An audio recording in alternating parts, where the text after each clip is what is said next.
যেই ঘরের ভিতরে কোরআনের তিলাওয়াত হয় ওই ঘরের ভিতরে আল্লাহর পক্ষ থেকে রহমত নাজিল হয়। যেই সমাজের ভিতরে মাদ্রাসা থাকে রে যুবক, ওই সমাজে রহমত নাজিল হয়।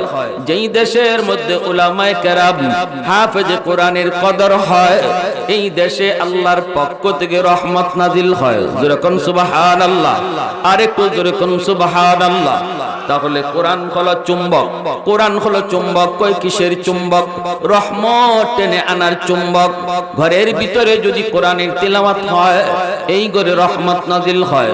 সমাজের ভিতরে যদি মাদ্রাসা থাকে, আপনাদের এলাকার জন্য এই মাদ্রাসা মদিনাতুল উলুম কওমি মাদ্রাসা, আল্লাহ পাকের কালামের ভাষায়, আল্লাহর কালামের ভাষায় আপনাদের গোটা এলাকার জন্য এই এলাকার মাদ্রাসাগুলি রহমত।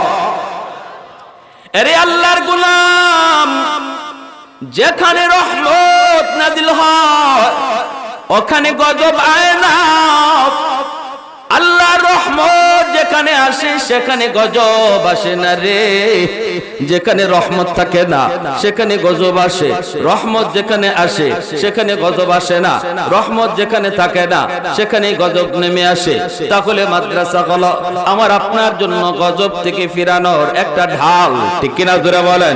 মাদ্রাসা হলো আসমানি গজব থেকে বাঁচার জন্য ঢাল।